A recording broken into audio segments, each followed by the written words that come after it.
What's going on, everybody? Thank you all for joining me today. If you haven't already, please make sure you hit the like button because that's the most important thing you can do for me on this channel. What it does, that helps to make sure that those who are subscribed to the channel will indeed get their notifications, and it also helps to push this video through the YouTube algorithm as well. Secondly, if you're new to the channel, or maybe you've been ghost watching this channel for quite some time now, please do me a favor and yourself a favor by hitting the subscribe button as well as the bell notification next to the subscribe button so you could be notified whenever I release a new video.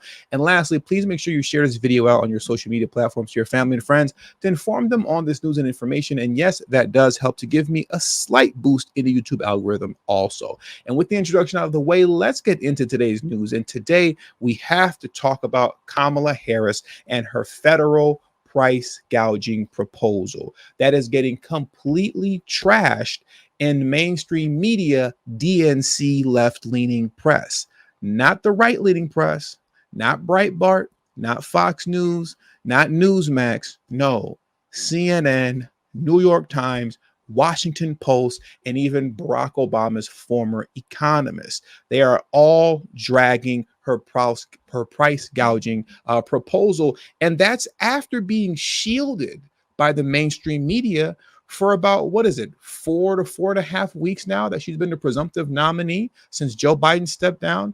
She has been completely shielded and protected with absolutely no pressure on her being placed by the mainstream media to unveil any type of policy to the American people, let alone deliver any type of unscripted interview.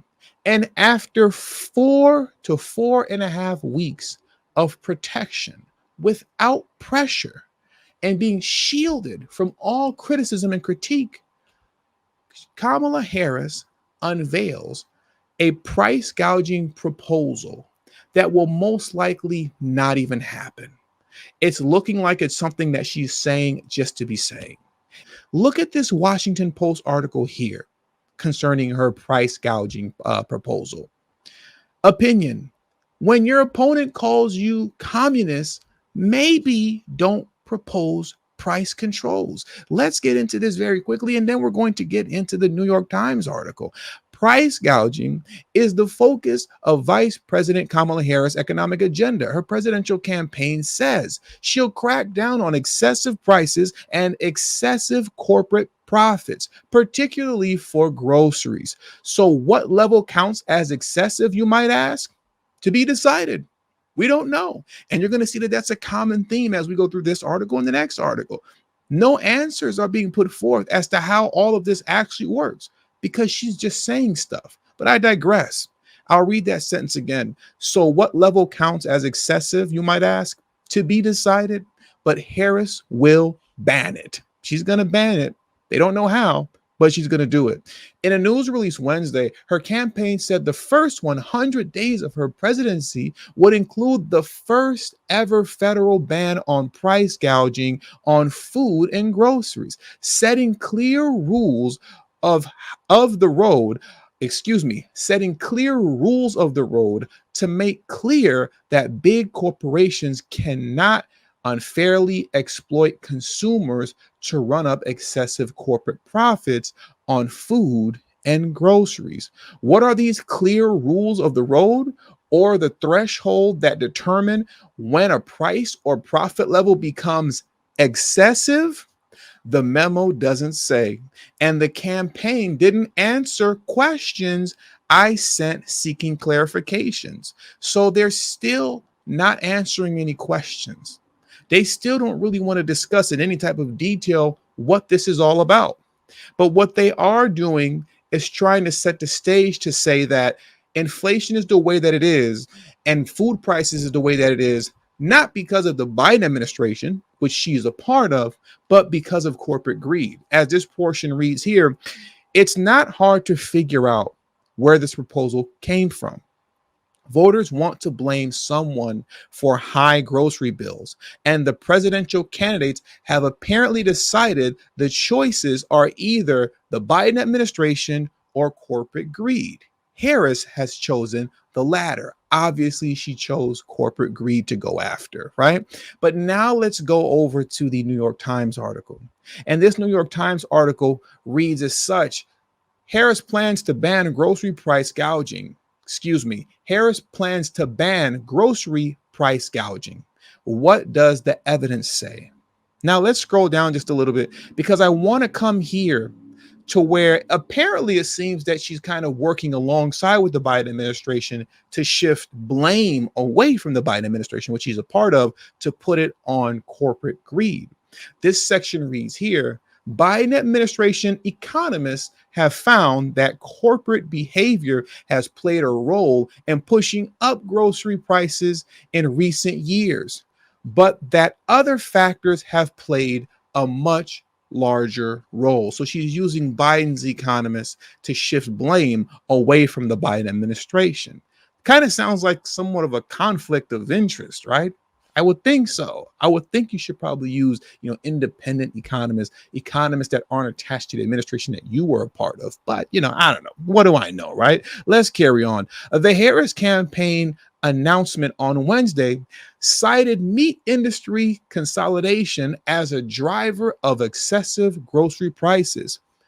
But get this, officials did not respond on Thursday to questions about the evidence Ms. Harris would cite. She is citing no evidence that corporate greed is the reason for high food costs. She's not giving you any evidence for it. She's just saying, trust me, bro. That's what she's saying. Corporate greed is why you're paying so much money. Well, where's your evidence? Trust me, bro. Okay. It's corporate greed. It's not the Biden administration. It's corporate greed. Now get this. As you can see here highlighted in green, Kamala Harris is also not providing the press with any information on how her proposal would actually work. I'm not giving you any evidence to back up my claim that price gouging and corporate greed is the reason that food prices are up. And I'm not even giving you any information on how all this is going to work. Once again, trust me, bro. Trust me. Now, here's what Jason Furman, former Obama administration economist, have to say concerning Kamala Harris's proposal. He stated, this is not sensible policy. And I think the biggest hope is that it ends up being a lot of rhetoric and not a reality. He said, there is no upside here. I repeat, Obama's economist, Jason Furman, stated, there is no upside here. And there is some downside. Once again, this is not sensible policy. And this is coming from Barack Obama's former economist in his administration, Jason Furman, who I believe is also a Harvard economist as well. This isn't sensible policy. None of what she's saying here makes sense. And it primarily doesn't make sense because she's not giving us any information. So after hiding out and being protected by the mainstream media for 4 to 4.5 weeks, you had 4 to 4.5 weeks to prepare for the public. And this is what you came with. Some flim-flam, fugazi nonsense about the first federal price gouging plan. But there's no information on how this is going to work. And you're not even citing your sources or evidence as to whether or not corporate greed is truly to blame. But the reality is this. We all know who's truly to blame. And it's the Biden administration, the administration that she's a part of, because she's the vice president to Biden, meaning that whatever Biden support, she supports as well. And there's no getting away from that. And with all that being said, that does it for today's news. So I want to thank you all for joining me today.